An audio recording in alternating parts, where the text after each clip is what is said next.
Yo, what is up YouTube, man? Long story short, let's get into this information without making it sound too complex. So guards, especially small guards, always upgrade their acceleration very high so they can move well with the ball in those bursts they like to do going from side to side.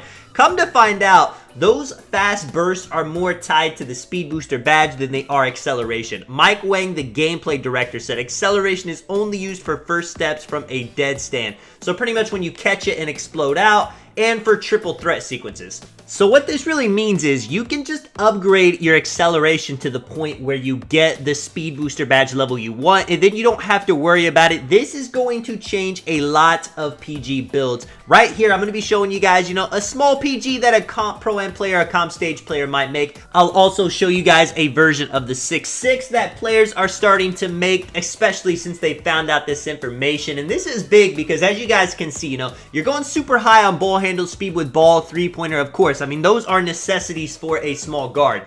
But originally, you would have to put your acceleration very high. You want that high 80s to 90s accelerations just so you can burst out of your moves as fast as possible. Now, to get this Hall of Fame Speed Booster badge, you only need a 77 acceleration. Blow by, you're going to need it a bit higher, but for the most part, people aren't too high on the blow by badge. Other things like spot finder, slippery off ball, triple strike, it's not something comp guards are really caring about too much. So what they are all doing is they're remaking their builds, and the attributes that they were going to waste into the acceleration, it made the build very hard to be balanced at all. I mean, you pretty much put everything into shooting, ball handling, speed, and acceleration. But now you have some wiggle room. Now you can get your pass accuracy really high if you want, so you could get that silver or bronze bailout. You could go the driving dunk route. A lot of people really like that 75 driving dunk for some of the animations. I mean, you could even manage to get that 80 for the quick drops whenever you hit starter 3 this year. They do have quick drops in the game. You could even go for that 84 for some of the packages guards like. You could go no dunk, and then you could put on some defense on these small guards. It's really unfortunate that this information came out so late. In NBA 2K23 and NBA 2K22 especially, you had to have that high acceleration. I mean, if you made a small guard, you were wanting that 90 plus acceleration. There were some people that were making their small guards with 95 acceleration. I mean, to come out here with a 77 acceleration would make no sense. You would not be able to move. You would not be able to burst. But you absolutely can. It's been proven with videos. It's been proven by Mike Wang himself talking about it on Twitter. 2K Labs has tested it out. There's a lot of misinformation. People are confused about it. Long story short though, if you are a guard and your main thing is ball handling, you can definitely go with 77 acceleration, get that Hall of Fame Speed Booster, and you're good to go. Now, if you're a lock, that acceleration is still tied into things like fast feet. So it's not like the stat is useless, which I feel like a lot of people are saying, you don't need acceleration. You're still going to need it in situations, if you're somebody that likes to do triple threats, if you're somebody that likes to explode out of the quick first step, you're still going to care about acceleration. But guards, I mean, they're hoping for anything that they can sacrifice so they can get a little bit more defense on their build if they want that, so they're not just getting backdoored out of the corner, off of the wing like crazy. They're maybe wanting just a little bit more dunks so they can get some better animations whenever they make it past their defender. Now, you guys may be asking, Tonic, is my small guard I made with 95 acceleration, is it useless now? Is it a waste of a build? And honestly,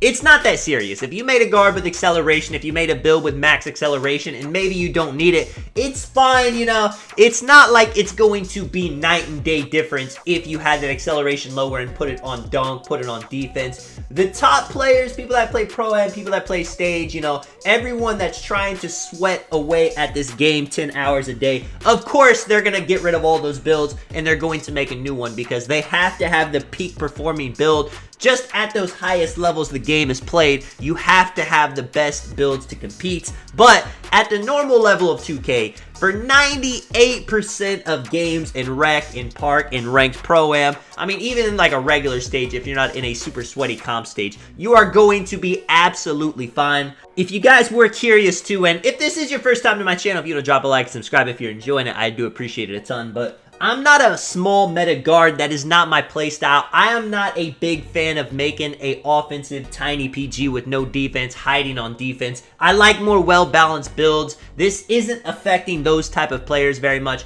Honestly, if you're wanting to make a meta PG for Park, for Rec, for any game mode, honestly, I would suggest this 6-6 right here. As you guys can see, you know, you can get 92-3 for Silver Limitless, and Limitless range is another conversation for another day. That badge is almost useless the way you get a badge shot selection if you miss the shot, even though you're shooting from Limitless. You get bad shot selection for missing a hash 3-pointer with Hall of Fame Limitless range.